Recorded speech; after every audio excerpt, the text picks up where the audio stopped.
High, চলো আজকে বিরিয়ানি বানানো যাক। আজকে বানাবো প্রন বিরিয়ানি, আর পুরোটাই আমি একা একা করব একদম স্ক্র্যাচের থেকে। তো ভাবলাম তোমাদের সঙ্গে শেয়ার করি রেসিপিটা। একদমই ইজি রেসিপি, তোমরা বানিয়ে দেখতে পারো। ভীষণ দুর্ধর্ষ হয়েছিল খেতে। এদিকে আমি চিংড়ি মাছটা ভালো করে ক্লিন করে নিয়েছিলাম। দেন আমি দিয়ে দিলাম হলুদ আর লঙ্কার গুঁড়ো। দেন ভালো করে ম্যারিনেট করে কিছুক্ষণের জন্য রেখে দিলাম। দেন আমি বসে গেছিলাম সব মশলাগুলি কাটার জন্য।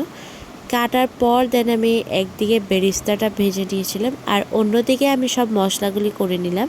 এদিকে ছিল লঙ্কা, আদা, রসুন বাটা, এদিকে ছিল পেঁয়াজ আর টমেটো, আর এদিকে তো ছিল ম্যারিনেট করে রাখা চিংড়ি মাছগুলো, আর এদিকে আলুটা আমি সেদ্ধ করে রেখেছিলাম। ততক্ষণে আমার বেরেস্তাটাও মোটামুটি ভাজা হয়ে গেছিলো। আর একদিকে আমি ভাতটা চাপিয়ে দিয়েছিলাম। ভাতে লবণ, লেবুর রস আর তেল দিতে একদমই ভুলো না।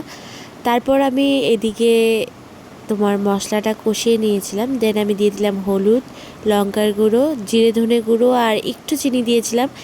আমি কিন্তু লবণ এখনও দিইনি। আর তারপর তেল ছেড়ে এসছে পরে আমি দিয়ে দিয়েছিলাম সিদ্ধ করে রাখা আলুটা, বিকজ আলুতে ফ্লেভার না আসলে একদমই ভালো লাগবে না। তারপর দিয়েছিলাম আমি লবণ। ততক্ষণে আমার ভাতও রেডি হয়ে গেছিলো, আর আমি এদিকে চিংড়ি মাছটাও ভেজে নিয়েছিলাম। তারপরে চিংড়ি মাছটা দিয়ে দিলাম। কিছুক্ষণ ভালো করে কষিয়ে দেন দিয়ে দিয়েছিলাম জল। জল ফুটে যাওয়ার পর একদম শেষে দিয়েছিলাম বিরিয়ানি মশলা। এদিকে আমার গ্রেভিও রেডি হয়ে গেছে। আর এদিকে আমি দুধের মধ্যে মিঠাই আতর, সঙ্গে দিয়েছিলাম কেওড়া জল দিয়ে ভালো করে মিশিয়ে নিয়েছিলাম। তারপর দিয়েছিলাম বিরিয়ানি মশলা, যেটা একদম উপরে যাবে।